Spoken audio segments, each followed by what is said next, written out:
Rowdyism రాజకీయం ఒక్కటి కాదు. ఇది ఒకానొక సినిమాలో కోట శ్రీనివాసరావు ఫేమస్ డైలాగ్. జూబ్లీహిల్స్ నియోజకవర్గంలో ఇప్పుడు ఇదే కనిపిస్తోంది. మాటలతో రెచ్చగొట్టడం, నోటికొచ్చినట్లు మాట్లాడడం, గులాబీ పార్టీని బెదిరించడం, భయభ్రాంతులకు గురిచేయడం ఇది కాంగ్రెస్ చేస్తున్న రౌడీ రాజకీయం. మరణించిన గోపీనాథ్పై బురద చల్లేందుకు విఫల యత్నం చేస్తూ న్యాయంగా పోరాడుతున్న సునీత, రాజధర్మానికి మధ్య జరుగుతున్న యుద్ధం. అయితే ఆత్మీయత ముందు రౌడీయిజం పనిచేయదని కుండ బద్దలు కొడుతోంది జూబ్లీహిల్స్ సమరం.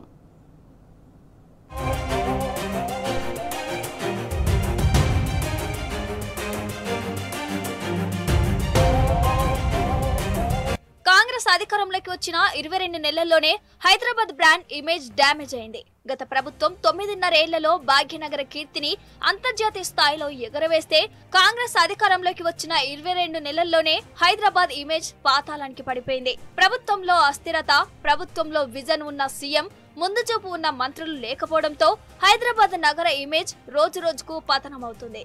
బీఆర్ఎస్ హయాంలో హైదరాబాద్ అభివృద్ధిలో రాకెట్ వేగంతో దూసుకుపోతే ఇప్పుడు అంతే వేగంతో పడిపోతుంది.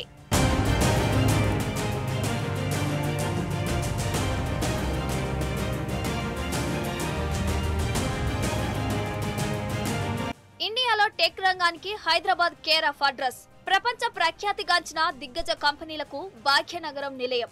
బీఆర్ఎస్ ఏలుబడిలో తెలంగాణ పెట్టుబడులకు స్వర్గధామంగా మారింది. స్టార్టప్లకు పుట్టినిల్లు అయింది. భారతదేశ టెక్నాలజీకి కేంద్రమైంది. దేశంలో హైదరాబాద్ ఒక మినీ ప్రపంచంగా మారింది. అయితే ఇదంతా ఒకప్పటి మాట.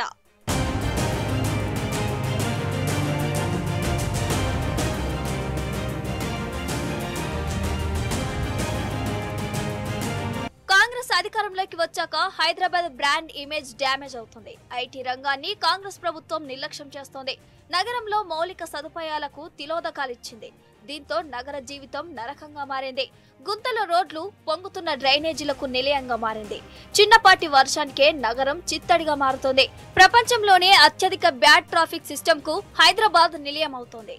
కంపెనీలు హైదరాబాద్ నుంచి ఇతర రాష్ట్రాలకు వెళ్లిపోతున్నాయి. తమిళనాడు, గుజరాత్, మహారాష్ట్రకు కంపెనీలు క్యూ కడుతున్నాయి. ఒకప్పుడు ఐటీ హబ్ కు కేర్ ఆఫ్ ఓ వెలుగు వెలిగిన నగరం ఇప్పుడు కంపెనీలు ఇతర నగరానికి తరలిపోవడానికి ప్రభుత్వం విధానపరమైన నిర్ణయాలే కారణం. మౌలిక సదుపాయాల సవాళ్లు, ట్రాఫిక్ రద్దీ, విద్యుత్ అంతరాయాలు, నీటి కొరత వంటి మౌలిక సదుపాయాల సమస్యలతో హైదరాబాద్ పోరాడుతోంది.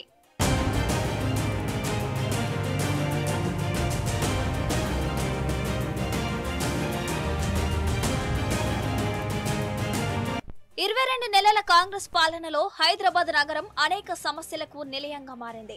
పాలనపై విజన్ లేకుండా, పాలసీలో ముందు చూపు లేకుండా తీసుకున్న నిర్ణయాలతో భాగ్యనగరం అనేక సవాళ్లను ఎదుర్కొంటోంది. ఒకప్పుడు టెక్నాలజీకి వాటికన్ సిటీగా ఓ వెలుగుగా నగరం ఇప్పుడు చీకట్లోకి నెట్టుబడింది. విద్యుత్ కోతలతో అంధకారంలో ఉంది. టెక్ కంపెనీలు అనేక ఇబ్బందులు పడుతున్నాయి.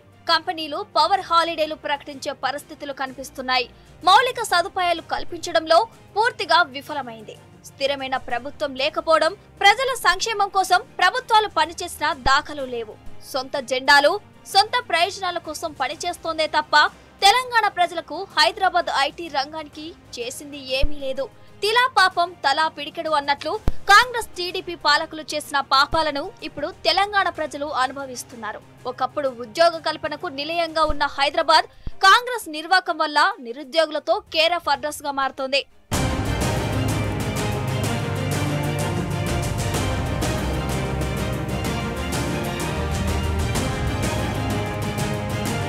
రాష్ట్రానికి పెట్టుబడులు రావాలంటే రాష్ట్రంలో సుస్థిరమైన ప్రభుత్వం ఉండాలి. విజన్ ఉన్న నేతలు అధికారంలో ఉండాలి. మెరుగైన పాలన, శాంతి భద్రతలు కాపాడే పాలకుడు సీఎంగా ఉండాలి. కానీ తెలంగాణలో అందుకు పూర్తి భిన్నం. రాష్ట్రంలో సుస్థిర ప్రభుత్వం లేదు. అంతర్గత కుమ్ములాటలతో తుమ్మితే ఊడిపోయే కాంగ్రెస్ ప్రభుత్వం ఉంది. దీంతో రాష్ట్రంలో ఐటీ విస్తరణకు డేరింగ్ నిర్ణయాలు తీసుకోవడంలో గుంపు మేస్త్రి విఫలమవుతున్నాడు. ప్రభుత్వ పెద్దలు ఎవరికి వారు తమ పదవులను కాపాడుకునే ప్రయత్నం చేస్తున్నారే తప్ప రాష్ట్ర ప్రజలకు మంచి పాలన అందించలేకపోతున్నారు అన్నది నిజం. బీఆర్ఎస్ పార్టీని బలహీనపరచడం, ఫిరాయింపు రాజకీయాలపై దృష్టి పెట్టారు తప్ప పాలనపై ఫోకస్ పెట్టలేదు. బలమైన నేత లేకపోవడం, స్థిరమైన ప్రభుత్వం లేకపోవడంతో నాయకుల అవినీతికి అడ్డు అదుపు లేకుండా పోయింది.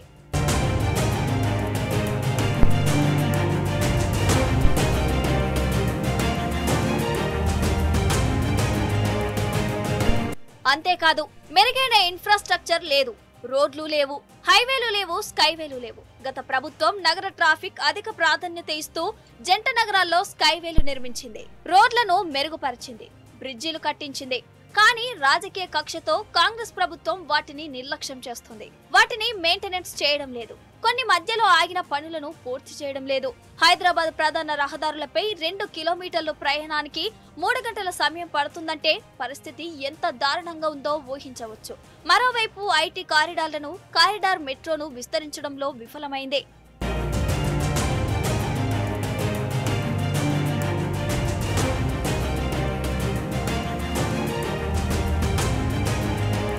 ఉమ్మడి రాష్ట్రంలో తెలంగాణ అంటే కరువు ప్రాంతం, హైదరాబాద్ అంటే మత కల్లోలాలు, కర్ఫ్యూలు గుర్తుకు వచ్చేది. కానీ రాష్ట్రం ఏర్పాటు తర్వాత పరిస్థితి మారిపోయింది. హైదరాబాద్ అంటే అభివృద్ధి, హైదరాబాద్ అంటే ప్రపంచ ఐటీ హబ్ కు కేర్ ఆఫ్ అడ్రస్, భాగ్యనగరం అంటే మత సామరస్యానికి నిలయం. ఒక్క మాటలో చెప్పాలంటే హైదరాబాద్ ఒక మినీ ప్రపంచం. అందుకే గత 10 ఏళ్లలో ప్రపంచ ప్రఖ్యాతిగాంచిన టెక్ దిగ్గజాలు నగరానికి క్యూ కట్టాయి. అంతేకాదు తెలంగాణ మారుమూల పల్లెలను కూడా రాష్ట్ర రాజధానితో అనుసంధానం చేయాలన్న ఆలోచనను గత ప్రభుత్వం ఆచరణలో పెట్టింది. రహదారులు, మౌలిక వసతుల కల్పనతో నగర ప్రజల ఆశలకు రెక్కలు తొడిగింది. అందుకే తెలంగాణ రాష్ట్రం సుసంపన్నమైంది, తెలంగాణ ప్రజల స్వప్నం సాకారమైంది.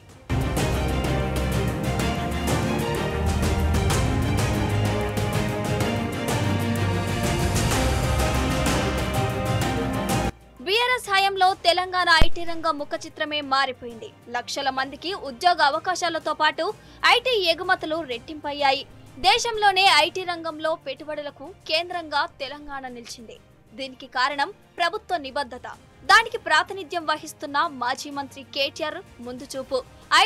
ఐటీఈఎస్ కార్యకలాపాల కోసం వినియోగించే A grade office space leasing లోనూ హైదరాబాద్, బెంగళూరును మించిపోయింది. అయితే ఇదంతా రాత్రికి రాత్రే జరిగింది కాదు. ఇప్పుడు టెక్నాలజీ రంగంలో ప్రపంచంలో హైదరాబాద్ పోటీ పడుతుందంటే దాని వెనుక కేసీఆర్ ముందు చూపు, కేటీఆర్ అలుపెరిగని కృషి, పట్టుదల ఉంది. రాష్ట్రానికి కంపెనీలను తీసుకువచ్చేందుకు కేటీఆర్ రాత్రింబౌలు కష్టపడ్డారు. తెలంగాణ ఐటీ పాలసీని ప్రపంచ వేదికలపై ప్రజెంట్ చేసేందుకు కేటీఆర్ కాలుపు బలం కట్టుకుని తిరిగారు. అనేక అంతర్జాతీయ వేదికలపై తెలంగాణ ఐటీ పాలసీ ముఖ్య ఉద్దేశాన్ని ప్రకటిస్తూ పెట్టుబడులు తెలంగాణను ఆకర్షించేలా కృషి చేశారు.